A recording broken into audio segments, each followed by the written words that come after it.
Oh boy. Okay, I've got a doozy for you today. My name is Logan Albright, and I do book reviews on this channel. And today I'm talking about Haunted, a novel by Chuck Palahniuk. I hope I'm pronouncing that right. And this is an intense one. I picked this up on a total whim in a used bookstore. I only knew Chuck Palahniuk through my reputation. I've never read anything by him before. I know that he wrote Fight Club, which is a great movie. And so I was interested to read what he was up to. And I like scary stories. I like hauntings. I like horror. So Haunting looked like an interesting one. And this is a novel from 2005. And there were many, many copies at the used bookstore, and I have to tell you, I'm not surprised. I can see why after having read it. For many people, this will be a book that they want to get out of their house as quickly as possible. And so I understand why there are a lot of copies at the used bookstore. So the good news is, if you are interested in this book and you want to read it, you can get a copy pretty cheap, pretty easily from a used bookstore. The story is it's listed on the cover as a novel. It's sort of a novel, and it's sort of a collection of short stories. The story is about this group of people, about 24 people, who go to a writer's retreat for 3 months where they're locked away from the world. And the writer's retreat turns into this kind of captive chamber of horror situation. And this is peppered throughout by short stories about the individual people who are all given kind of nicknames, and you kind of learn about their pasts and you learn about who they are through these short stories. I don't know if I should say spoilers or not. I guess I'll say there's some spoilers in what I'm going to talk about. So if you are going to read it, you may want to avoid that. But I don't feel like I can really talk about it without spoiling some of it for you. So I'm going to do that. Sorry. Uh, One of the big themes of the novel is how people kind of create victims of themselves, and the whole part in the writer's retreat basically is not it's not a kidnapping situation the way you think it is. It sort of is because the guy won't let them leave, but the only reason it turns horrific is because of the participants themselves. The man who has locked everyone in there to do a writer's retreat is basically, he gives them food, he gives them shelter, he gives them air conditioning, he gives them everything you would need. But the participants want to have a survival story to tell, to make their fortune, to get national attention, to become famous and well-renowned and rich in some way. And so they feel like the more horrific their story when they get out, and the more true their story when they get out, the more chance they're going to have at that. So they start, intentionally making things worse on themselves. And it starts off fairly benign, and it gets worse and worse and worse. They destroy all the food so that they have to starve.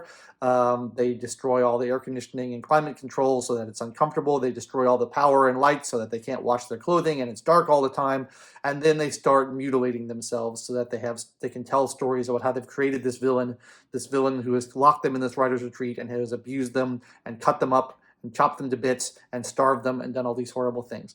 That on its own is pretty horrific. And it kind of has some interesting commentary about the human condition, about people's desire to be famous, about what people will do, and about how much of what we suffer as a species or as individuals is of our own making. And I think that's an interesting kind of commentary on humanity.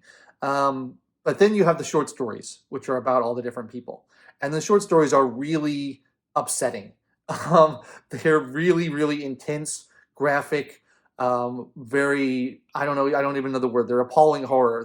They're upsetting. They're anxiety inducing. They're stomach churning. They're nauseating. They're really extreme.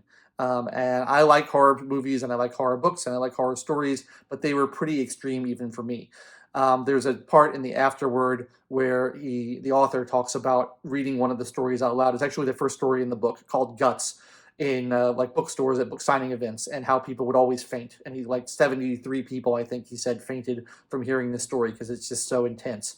And there's some comedy in that intensity a little bit, but it's also just like deeply upsetting. And I had a hard time with this book for that reason. And I think a lot of people will have a hard time with this book for that reason, because he's kind of going as extreme as he possibly can. And he talks about in the afterword how his goal was to create horror out of ordinary situations and not rely on things like monsters and supernatural and things like that. So I think that's interesting. Like I said, a fairly sickening and revolting book. To me, the framing device doesn't really work, the idea of the writer's retreat, because all the individual stories are unconnected from each other. They're all about different people, but the people in the stories have no desire to be writers. They never express a desire to be famous. They never express a desire to be writers. They're just doing their own thing. And many of them are in situations where the last thing they would want is to be famous. They're on the run from the law. They've done some horrible crime. They would not want to be discovered. And so it doesn't really make sense for them to have all gathered together at a writer's retreat and have this burning desire to make themselves rich and famous through writing a great story. That's just not, it doesn't mesh with the story. I feel like it was a separate idea that he then folded into all these stories. And I think the collection would be stronger if it was just a collection of short stories rather than trying to tie it all together into a novel. But the main thing I think I really wanted to talk about with this book is how much I appreciate that stuff like this exists, even if it's like hard to read and I don't really want to read it again and I don't know that I'm going to seek out any of his other books. I think it's really important that people are able to say absolutely whatever they want to say in the name of art, in the name of entertainment. I think it's really important. And people often talk about like the freedom of artistic creativity, the freedom of speech in a way that's sort of emphasizing the ability to create good things. We have to have the freedom of art so we can create beautiful things. We have to have freedom of speech so we can say true, important things. And then they say, well, people are abusing that by creating horrible, ugly things or saying untrue things. We need to shut them down and stop it. I don't agree with that at all. I think that the freedom of expression has to include, and it's important to include, things that will create negative reactions, things that are upsetting, things that are ugly, things that are really extreme and dark and make us confront things that we otherwise wouldn't want to confront, things that make us uncomfortable.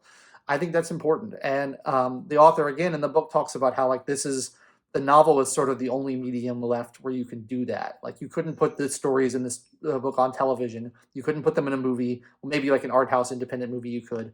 You couldn't put them on the internet. You can't put them on YouTube. You can't put them on Twitter. You get taken down because they're so extreme. But you can put it in a novel and you can put it up on a shelf in a used bookstore or a new bookstore or alongside every other kind of writing, and people can buy it and read it if they want, or people can ignore it if they don't want.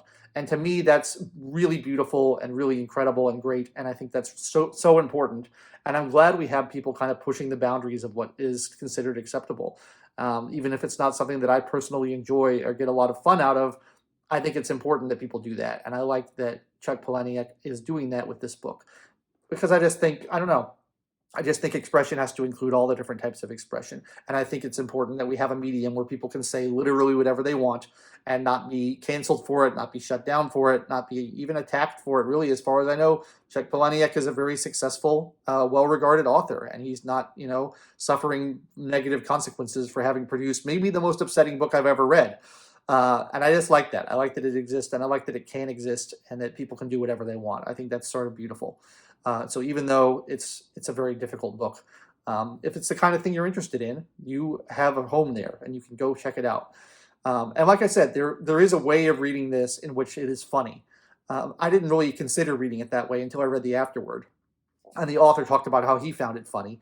But now that I think back on it, I can see that there's comedy in the extremity of it, and how far it goes, and how over the top it is.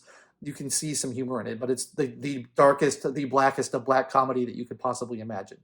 So I don't know. I certainly can't unreservedly recommend Haunted to the viewers of this channel and people who read. It's not for everybody. It's hardly for anybody. There's probably a very, very narrow slice of readers who would find this book enjoyable. But if you are interested in pushing boundaries, expanding the constraints of genres, expanding the constraints of the horror genre, of really delving into the dark side of human nature and the dark side of humanity and what man is capable of doing to man, Haunted is pretty interesting. And it's certainly not like other books that I've read. And so I would recommend it to people who are really have very strong stomachs and are very desensitized to this kind of thing and can find some enjoyment out of it and who want to push themselves in that direction. But I wouldn't recommend it to general readers because it's just too much for most people. I certainly don't intend to read it again anytime soon. I don't know. I'm not enthusiastic about checking out his other books because I read some of the synopses of them and they don't sound like the kind of thing I would really like. But I might check them out.